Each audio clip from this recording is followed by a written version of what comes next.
Hola, soy Luis Eduardo García, estudiante de la Universidad IEXPRO, y en esta ocasión quiero hablarles sobre las barreras de aprendizaje, como elementos decisivos que impiden el desarrollo de una educación inclusiva. Dichas barreras pueden ser transversales o específicas, y van más allá del aula de clase. Pueden darse en el contexto escolar, en la familia y en la comunidad educativa en general. Aunque hay mucho lo que se ha discutido sobre el tema, deseo dejarles unos tips de memoria sobre el asunto, a partir de los planteamientos de Miguel López Melero, de Vygotsky, de Covarrubias y de mi propia posición. Iniciemos entonces sin más preámbulos y dispuestos a cuestionar y ser cuestionados, a dudar y a ser puestos en duda. ¿Se ve usted cuáles son las verdaderas diferencias entre integración e inclusión? La primera, por ejemplo, es que en una se da un movimiento fuerte a mediados del siglo XIX y en la otra hacia el siglo XX, sustentada en principios de equidad. Sabía que la inclusión se basa, según Melero, en el cambio cultural que supone que sean los sistemas los que tengan que cambiar para no excluir a ninguna persona ni a ningún colectivo por razones de género, etnia, posición social, enfermedad, procedencia o religión. Te pregunto, ¿eres docente o en tu profesión u oficio tienes relación directa o indirecta con personas con cualquier tipo de discapacidad?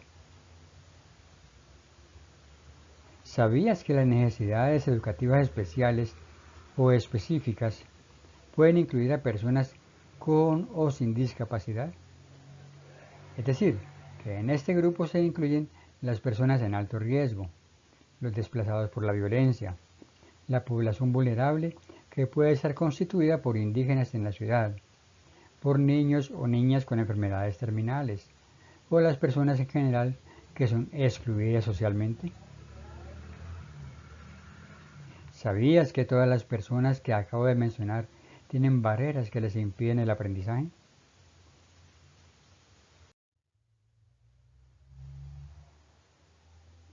¿Sabes cuáles son las barreras que impiden el respeto, la participación, la convivencia y el aprendizaje de algunos niñas y niñas en el aula?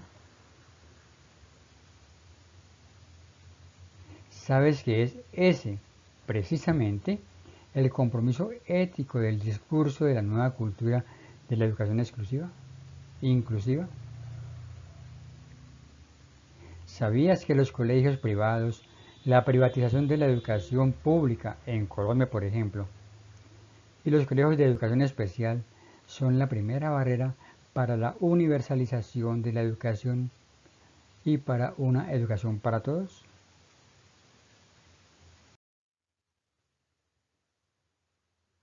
¿Sabías tú que clasificar o etiquetar a las personas como normales y especiales es una actitud discriminatoria que se ofrece como una fuerte barrera ante la inclusión?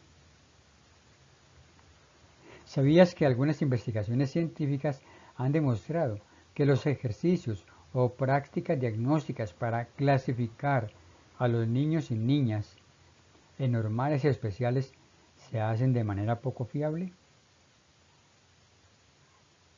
¿Sabías que con estas prácticas, evaluaciones y diagnósticos estamos lejos de lograr una sociedad justa, equitativa e inclusiva? ¿Sabías que esa evaluación diagnóstica entre los niños, según Merlero, produce mayor segregación y discriminación?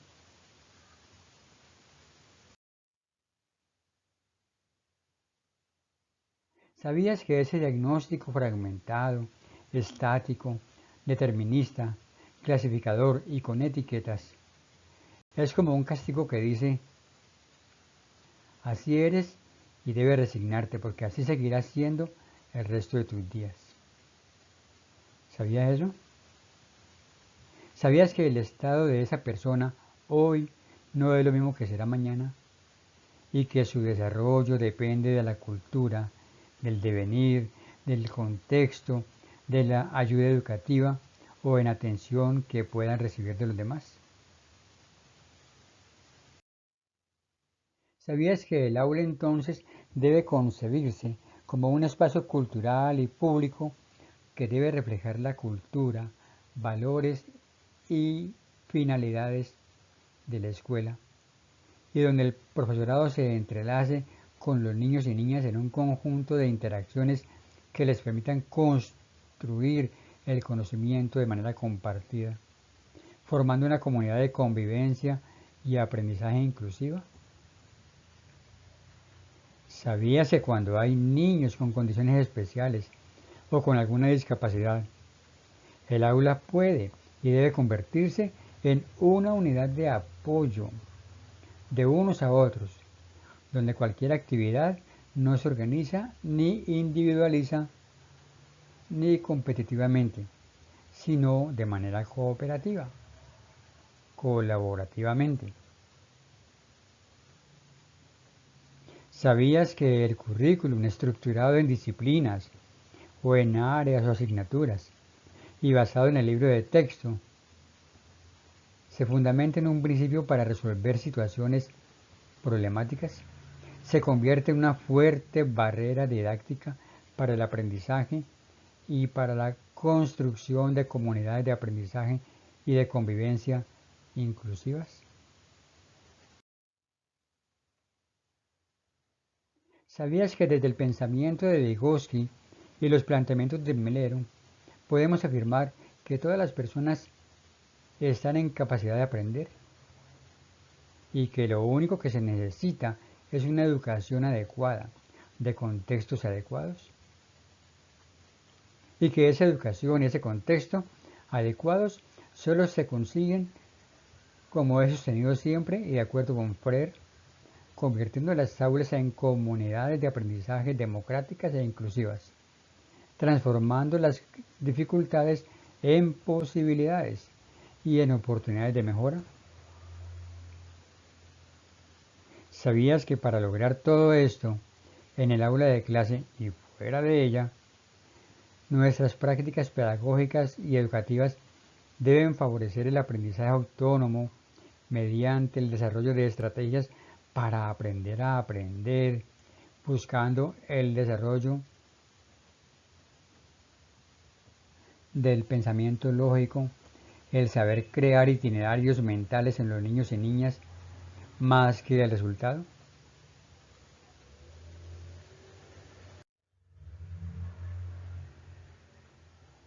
¿Sabías que con unas adaptaciones a priori, ofreciendo a determinadas personas con necesidades educativas especiales una educación de menor calidad y renunciando a unas expectativas de aprendizaje, no se alcanzan los mismos resultados ni se desarrollarán en función de sus peculiaridades?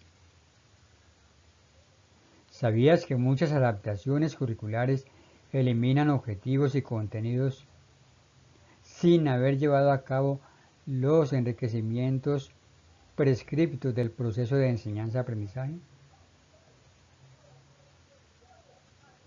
¿Sabías que en muchas ocasiones y contextos las adaptaciones curriculares podrían terminar por generar otras barreras de aprendizaje?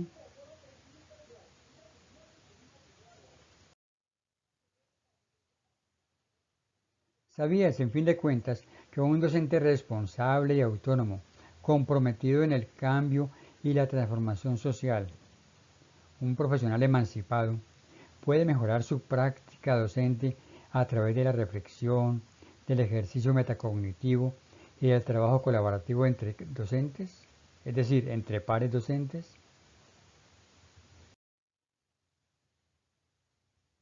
¿Sabías que dentro de las barreras culturales actitudinales está la apatía, el rechazo, la indiferencia, el desinterés, la discriminación, la exclusión, el acoso y la falta de comunicación en el aula y en el contexto escolar en general?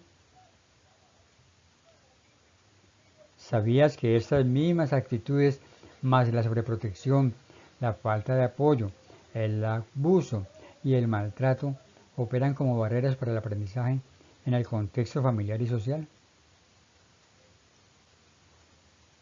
¿Sabías, finalmente, que la metodología didáctica diversificada o la ausencia de una enseñanza flexible se convierte en barreras para el aprendizaje?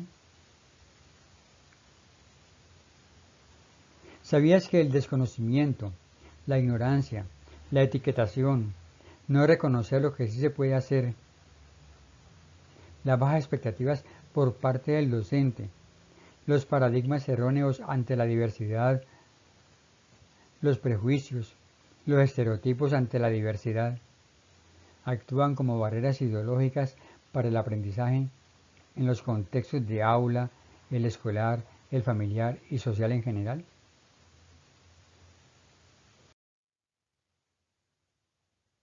¿Sabías que las barreras pueden ser transversales cuando se presentan en todos los contextos donde interactúa el estudiante y que hay que identificarlas para determinar a quién corresponden las acciones para eliminarlas o minimizarlas? Eso desde Covarrubias. ¿Sabías que las barreras específicas se presentan en algún contexto específico en particular y dependen de determinados factores, situaciones también específicos y particulares? ¿Sabías que las barreras para el aprendizaje no se dan solo en el aula de clase, sino también en el contexto escolar, en la familia y en toda la comunidad?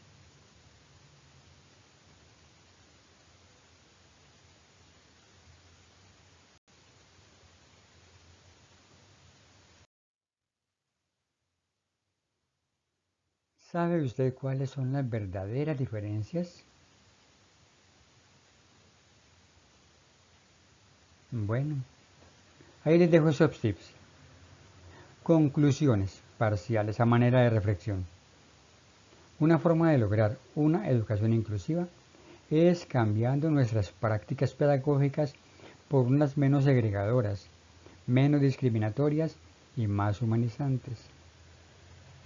Las prácticas antidemocráticas muy comunes en algunas escuelas son una barrera para el aprendizaje y para la conformación de comunidades de aprendizaje y de convivencia inclusivas.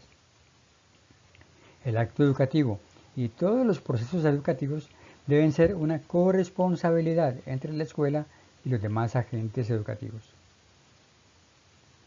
Como último, con Covarrubias, la identificación de las barreras para el aprendizaje y la participación requieren de un trabajo conjunto y colaborativo entre los diferentes actores, en donde se pueda clarificar qué tipo de barreras son, culturales, políticas o prácticas o pedagógicas, en qué contexto se están presentando, en el aula, en la escuela, en la familia, en la comunidad, y qué actores las están generando y si son de carácter transversal o específico.